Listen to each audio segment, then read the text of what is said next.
Lulu sasazo ngqo lwendaba kwikomkhulu le-SABC ePlan Park eRhawutini nazi eziphambili. Kwabona bamyekile ukuthi aqale ancede abantu bathi nxa sekugqitywa ukhutshwa abantu ogqiba baphinda bambambe ndifile ngathi bebemyuza.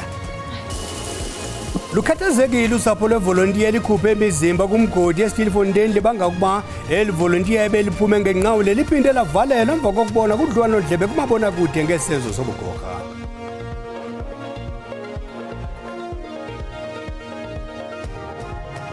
Ziqalile namhlanje ingxoxo zesigqeba eziphezulu se-ANC kuxoxwa ngokubhangiswa kwezigqeba zolawulo zamaphondo eKwaZulu-Natal neGauteng ngekungenzeka.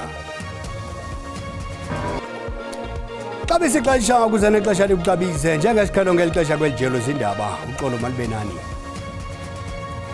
Ukunceda kuhlangula abombi mgodini abangekho mthethweni ngumsebenzi wobuqhawe ofake enkathazweni uMzwandile Mkwayi kwisebe lenkonzo zoluleko. Isebe lithi uMkwayi wophule imiqathango yakhe engqawule ngokwenza udliwanondlebe nentatheli ngaphandle kokugunyaziswa. Yena noMandla Charles ngamavolontiya atshwele emathunjini omhlaba ngekheji elungiselelwe ukuhlangula zamazama kumgodi waseStilfontein eMntla-Ntshona. Bahlangulo zamazama abayi-246 nemizimba yabangasekhoyo eyi-78. Yazi aba bantu the way bangakhona bayanuka ababolile and ngoku sikhonile ukuthi noMandla Charles sibafake kwi-body bags because besife inhliziyo zethu nangoku zimnyama anikhoni nokutya because ngibone nabatya abantu. Zimeko ezihlasimlisa umzimba agagana nazo amavolontiya kumsebenzi wohlangulo. Kwisithuba esingaphansi kweveki enze udliwanondlebe ne-SABC, uMkwayi uzifumana efakwe epanini eshushu. Nhlandlolo abasemagunyeni bathembise ngokuzamela esisibini samavolontiya intuthuzelo ngokwasemphefumulweni. Ibona le counseling yesilungu yona sizawuya kuyo kodwa thina singabantu bezinto funeka sihlambe ngoku asilali nabafazi bethu asilali nabantwana. Kunjalo iziko lohlangulo kwimigodi liukhwabela izandla umsebenzi wamavolontiya. I need to give credit to these two gentlemen that came to assist us. They were easily trained, they were eager, they did a hard job underground and they assisted us greatly in getting all the bodies out and also the people alive. Usapho luthi ludandathekile ephinde wavalelwa uMkwayi kodwa ebenceda. Kwabona bamyekile ukuthi aqale ancede abantu bathi nxa sekugqitywa ukhutshwa abantu ogqiba baphinda bambambe ndifile ngathi bebemyuza. I didn't get a chance to spend time with him because all along he was being busy at Tusa community and all and very painful. Isebe lenkonzo zoluleko limekwe lithi uMkwayi wophule imiqathango engqawule ngokuthetha nentatheli ngaphandle kwesigunyaziso. Kodwa aliqinisekisanga ukuba ubuyiselwe ngaphaya kwezitshixo kusinina. Kusenjalo imizimba emithathu yabombi mgodini abangekho mthethweni nefunyenwe kumgodi ongasebenziyo eMpumalanga ikalandwa zintsapho. Esisithathu sisweleke emva kokudilika kwamatye ngaphakathi kulo mgodi eSebi kwinyanga egqithileyo. Inkqubo yokuhlangula imizimba ithathe iintsuku ezintathu. Ukuzabhika ngoku amapolisa kanyona nogada babucala bahlangulwa zamazama abayi-153 nababanjiweyo ngoko nangoko kule nkqubo yohlangulo. Okukombiwa komgodi ngongekho mthethweni kwabhaqwa ngonogada emva kokuba bedibene namadoda amane ebaleka. La madoda amane aye axelelo nogada abo ngentlekele yehlileyo kwanokuba kuvaleleke abombi mgodini abangekho mthethweni abangaphaya kwekhulu kumgodi ongasebenziyo waseSebi. Iqize liquka amapolisa abenkonzo zikaxakeka kunye namagosa esebe lemicimbi yekhaya belisebenza imini nobusuku kwiphulo lokuhlangula abombi mgodini abavalelekileyo. Bonke abombi mgodini abali-153 153 abaye bahlangulwa babanjiwe. Kusenjalo achithiwa amatyala bejongene nabemi boMzantsi Afrika babandakanyekayo kweli polo nanjengoko bejike babangamangqina enkundla. Kufunyaniswa ukuba ongqondo bolu lwaphulomthetho ngabemi baseLesotho abasibhozo ngelixa abanye abali-135 135 nabaquka bemi baseZimbabwe, eMozambique naseLesotho betyhola ngelithi bangamaxhoba nanjengoko baxhwilwa bazokusetyenziswa kulo mgodi. Bonke basavalelwe kwaye kulindeleke ukuba bavele enkundleni kule veki zayo. Kusenjalo bangabya kwamakhulu alithoba zamazama ababanjwe eLimpopo phakathi kwenyanga uDisemba nyaka enye noJanuwari lusikuye. Bebebanjwe kwiphulo lamapolisa ivala umgodi eLimpopo. ukanti amaqumrhu abemba imigodi esikhukhuni amamelela ukuba urhulumente awanika iziqinisekiso zokusebenza emigodini. La maqumrhu akholelwa ukuba unobangela wokuqatsela kwabemba imgodini abangekho mthethweni ukungavumi kwarhulumente ukubanika imvume. Iintili zeentaba zakwisithili sasesekhukhune zilikhaya lezembiwa ezahlukeneyo kuquka ichrome neplatinum xa kungoku ezintaba zigutyungelwe luthotho lwabembimgodi abangekho mthethweni. Ngo-2023 umongameli Cyril Ramaphosa watyala amajoni ukuncedisa ukuqala iinkqubo zokwembiwa ngokungekho mthethweni kwale migodi. Izigandla zemigodi ezisetyenziswa kumaphulo angekho mthethweni wokwembiwa kwemigodi oko zazibhangisiwe zii-arhente zonyanzeliso mthetho. Uluntu oluhlala kwingingqi ezichaphazelekileyo lukholelwa ukuba urhulumente angabanika iziqinisekisi zokusebenza emigodini ukwembiwa kwemigodi ngokungekho mthethweni kungaphela. We was form our structure whereby we applied the mining license and then at the end of the day the DMRE reject us. Kananjalo bangamakhulu 932 ozamazama ababanjiweyo kwisithuba nje senyanga. Ababanjiweyo bajamelene namatyala angqamene nokwembiwa kwemigodi ngokungekho mthethweni, ukuhambisa impahla ngomgunyathi nokuphatha imipu engagunyaziswanga. We have been working very hard to combat illicit mining activities throughout the whole province. This we talk about your Sekhukhune, your Mopani, your Vembe, your Capricorn, as well as your Waterberg district. I can tell you now that we have arrested about 932 suspects. Lo gama ukwembiwa kwemigodi kunegalelo elingaphaya komyinge ka-30% kwixabiso lempahla neenkonzo zoqoqosho i-GDP kwiphondo laseLimpopo. Urhulumente weliphondo ufuna ukucolwa kwezembiwa kwenziwe kweliphondo ukuze lixhamle ngokuthe xhaxhe. We want to see more of our locals benefiting from those minerals, and the only other way is that we then must start to reduce exporting of raw materials as they are. Ukanti ke abakwantsasana abaphantsi phezulu nokukhangela umkhondo abarhanelwa njengengqwayingqwayi zonqevu ezityholwa ngokubandakanyeka ekubeni igolide nechrome. Uluntu lwelokishi yaseNanda eThekwini lonyanzelisa ukukhululwa kwabantu abali-12 ababanjwe umalunga nokubulawa kwabantu abahlanu eBhambayi. Ukukuze emva kokuba kubhaqwe imizimba yamadoda amahlanu ziyalahlwa kwibala lemidlalo lasekuhlaleni izolo. Izolo uluntu lubambe uqhankqalazo ngaphandle kwesikhululo samapolisa sasekuhlaleni ze lwalandela ngokubamba enye indibano yabahlali ngentsini namhlanje. Bathi abantu abathe babanjwa ngamapolisa bebekhusela uluntu konqevu abakhoyo.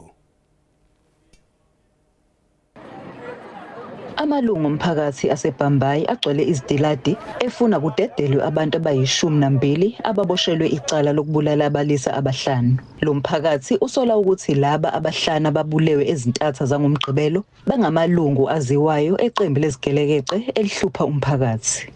Lezi ingane lezi sikhahlelele icapha zingena ezindlini zisithathela impahla zethu ngisho noma uye emsebenzini ngisho noma usendlini yakho bangena bafice uhlezi nowakwakho noma uhlezi nezingane zakho njengoba uhlezi nezingane zakho bafike lapha yana ba rape li-rape bayenza phambi kwethu bakumise wena ndoda bathi mana ubukele.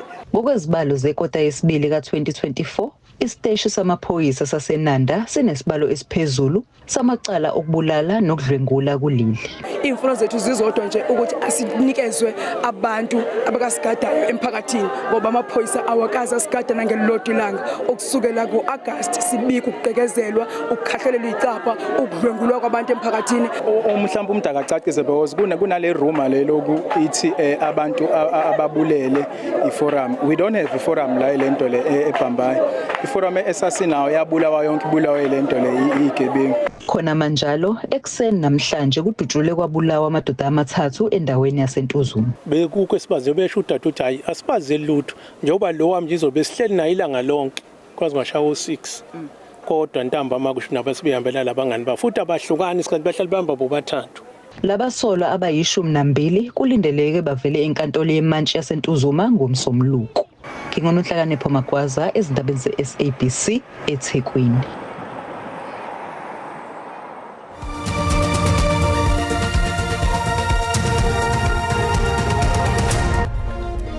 ukunamkela kwakhona kwiindaba zelijelo uyakwazi ukubukela kwakhona ezinabo kwijelo le-YouTube uthi-SABC Indaba zesiXhosa. Ukwathi xa ubukele sicela ucofe ulike, uba ukamcofa usubscribe, sibongoze wenze njalo xa sihlabela mgama. Isebe lokuhlaliswa koluntu eMpuma Koloni linikeze ngokusesikweni izindlu kwiintsapho ezingama-30 ezisweleyo kwileli yaseNdevana eQonce. Abaxhamli bezindlu bashiyeka beswele emva kokuba izindlu zabo zodaka zatshatyalaliswa yintlekele yemozulu embi. Ukanti kule minyaka emihlanu idlulileyo urhulumente waseMpuma Koloni unikezele ngezindlu eziyi-24,000 kwiintsapho ezisweleyo. Yimivulo nanjengoko iintsapho zifumana izindlu ezisemgangathweni, isebe lozinziso loluntu lithi lifuna ukubuyisa isidima sabantu bakule lali yaseNdevana. Abo baxhamleyo bebekade behlala kwizindlu zodaka. Thitha lukhulu butwam because indle behlala kuyo before ibine-risk ezininzi because ibinosibulala, in fact yaphansi yasibulala, so sisinde phantsi kwezo meko zinjalo. Now xa kukhulina I think impilo izawutshintsha because kuleya izigulo besinozifumana cancer intoni ezengqele. Part of the program could develop also i-community zethu zibe yipart ye-development yayo. Unocontractor lona esebenzisana ne-department ye-province uzawutrayina abantu abatsha nabantu abangomama kule area bakwazi ufumana izikills. Le program ke uzayirana no-ward councillor. Isebe lozinziso loluntu lithi liya lisenyuka inani labantu abafuna izindlu. I-backlog ininzi kakhulu xa ujonga izidingo zabantu, izidingo zezindlu. Abantu bayakhula, abantu basondele ezidolophini badinga izindlu. Silisebe ke siye sine-program esithi ku-upgrade informal settlements kwenzele aba bantu bangekabi nazindlu, aba bantu basahlala kwizindlu zodaka siyakwazi ukuzisa izidingo. Amanzi sizisondeze itoilet, sibakhele izindlu. Babalelwa ngaphaya kwe-1,400 abantu abaza kuxhamla kweli phulo laseNdevana. Ndinguluba balodada kwindaba ze-SABC eNdevana. Ziqalile namhlanje ingxoxo zesigaba eziphezulu se-ANC kuxoxwa ngokubhangiswa kwezigaba zolawulo zamaphondo eKwaZulu-Natal neGauteng ekungenzeka. Ukukwenzeka ngeli xesha lombutho saqwalasela indlela oqhube ngayo kunyulo jikelele kunyaka ophelileyo.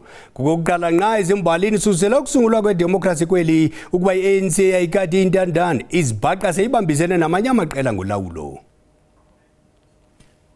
Kuphantsi kwenqwalasela ukuqhuba kakubi kwe-ANC kunyulo jikelele lonyaka ophelileyo kwaye iselinxeba elinzulu nanamhloku kowona mbutho mdala wenkululeko kwilizwekazi yeAfrika. Yintlanganiso ye-NEC yesiqhelo yokuqala le apho eli qela liza kuzibhenca phakathi kwemiba yokuxoxwa kukuba zibhangiswe kusinina izigqeba zamaphondo eKwaZulu-Natal neGauteng kulandela ukuqhuba kakubi kwalamaphondo kunyulo nyakenye. And Gauteng are very important provinces. And you know that as much as the ANC have shared votes in all the 9 provinces, but we have lost Gauteng. We have lost KwaZulu-Natal. In the KwaZulu-Natal, we registered 17%. And then in Gauteng, it is 35%. So it's not only a blame game, like all others would like to say, what about the NEC and all of that? Kambe ke umnumzana Mbalula uqhube wathi ngelixa lombutho ulandela ikhondo lokuzalwa ngokutsha akukho nto uza kuyithetha ngokwesiqhelo. So we don't what happened in the Western Cape must follow us in the 2 provinces. It is important that leadership take decision and give guidance. Ukanti ke iziphumo zalentlanganiso zakuvakaliswa xa sele eliqela lithethe neziseko zalo ngokugqitywe kule ntlanganiso entsukumbini. Ibekwe kwikhaya lokugqibela imvumi yeKwaito uVictor Bogopane waziwa ngelika Doc Shebeleza. Usapho abahlobo kunye noxhabange bebehlangene kumangcwaba seHeroes Egg eWest Park eGauteng namhlanje. Bekusithwa Ndlelantle kwiqhawe lomculo weli nobesaziwa kakhulu ngelika Doc Shebeleza. Eliqhawe kwabanye belisaziwa njengoVictor Bogopane elitshantliziyo. He further moved on to say no mali elithi abantu badinga amagumbi okufaka intloko kwaye abantu abazusoloko bexhomekeke kurhulumente inguye nabahlobo bakhe bakha imizi besakhela uninzi lwentsapho zomzantsi Afrika. The child came from Zambia, from a member of my family, but arrived here. The child was very, very sick and did not know if he will make it. His name is Malambo, and he's still alive until today because of Dr. Beleza. Oogxa bakhe uquka nomphathiswa wezemidlalo ubugcisa ngenkcubeko bathathe elithuba ukudandalazisa iingxaki ezijonge osaziwayo beli. Thuso Mtaung is a coincidence. He's a MC here. Few weeks ago he was interviewing Dr. Shebeleza whilst he was alive, appealing for help in South Africa. No one came forward. Before the operation, where is Dr. Shebeleza today? We have failed artists. Artists in this country can't even buy furniture. They don't have 3 months bank statements that shows frequent income. Artists in this country are not known as workers. Artists in this country is number 1 when it comes to exploitation. Usapho lulungiselela ubomi ngaphandle konyana wabo, utata kunye nesihlobo. Uninzi lwabemi boMzantsi Afrika luyakukhumbula igalelo elenziwe nguDr Shebeleza kushishino lomculo weli. Namhlanje kwikhasi lethu lamaqongo onxibelelwano nobuthakathaka bale mihla siqwalasela umba wokubiwa kweenkcukacha ezifana nee-passwords namagama kusetyenziswa amaqongo e-internet kwanokuba ungabusebenzisa njani ubuthakathaka obaziwa ngelokuba yi-Have I Been Hacked ukujonga ukukhuseleka kweenkcukacha zakho. Sinaye ke njengesiqhelo Sandile Hlangani sakumngcambazisa ngalo mba. Mqathi siyakwamkela ezindabeni. Khawutsho ingaba yintoni i-Have I Been Hacked kwaye ingakunceda ngantoni kanjani?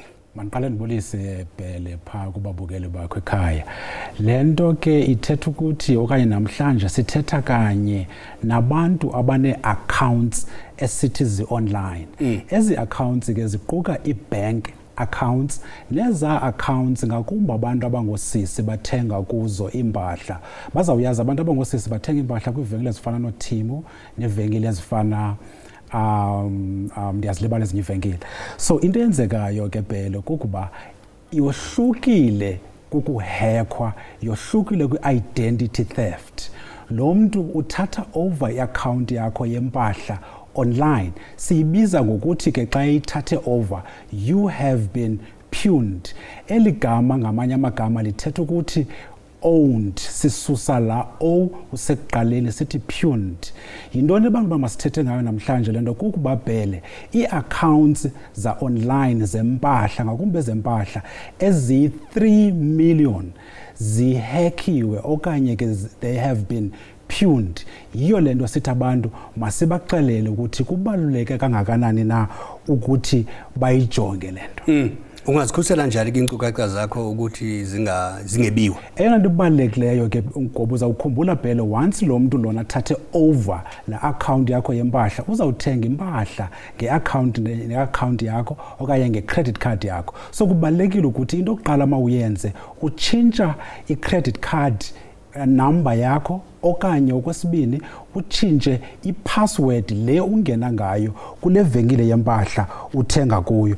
Okwesithathu la password leyana sukuyitshintsha only Bhele, mayibe yi-password owenza sure ukuthi istrongo okanye iluqilima. And into ebalulekileyo Bhele yi-restart ifowuni yakho okanye ngamanye amagama uyiskene. Kukho lento siyibiza ngoba yi-malware. Immediately xa uyiskena ifowuni yakho okanye uyi-restarta ikunikeza i-option ethi ufuna ujonga na izinto ezifana ne-malware. I-malware yiyo le ikwenza ukuthi okanye ikhusela ifowuni yakho ukuthi aba bantu sithi have you been pwned bangakwazi ukuthatha i-account yakho. Ukuthi uzijonge ke Bhele ukuthi have you been pwned uya kwi-website ethi www.haveibeenpwned.com. ufake i-email address yakho, immediately iza kunikeza iinkcukacha ezitshoyo ukuthi have I been pwned okanye I have not been pwned. Ngamafutshane ke Mqadi, zeziphi mhlawumbi impawu abantu abanobona ngazo ukuthi mhlawumbe azebiwa ngeenkcukacha zabo? Ifowuni le yakho uzawuqaphela ukuthi xa ungena kule website yakho uthenga kuyo impahla okanye kwibank app yakho iyafreeza okanye ke iba ne-question mark okanye abantu abaninzi bathi iba dizzy. So if uyabona ke ukuthi ifowuni yakho iyafreeza, funeka uyazi ukuthi you have been pwned, and ke ngoku uzawufuneka uthathe amanyathelo lasukuxela ngawo ukuthi utshintshe ipassword okanye uba ukwazi uzenza izinto phele ukhawuleze ufowunele ibhenki yakho okanye la website uthenga kuyo impahla zakho ezozinxibayo. Baba nazo iinkcukacha zabo, it's either uyabafowunela or ubasendela i-email. Tyebile Mqadi, Tshotshubeko, sibaba ngazibi. Umbengo mntu uyawucima umlilo, nangomzo ke kwabe kusatshela thina makube chus kubehele.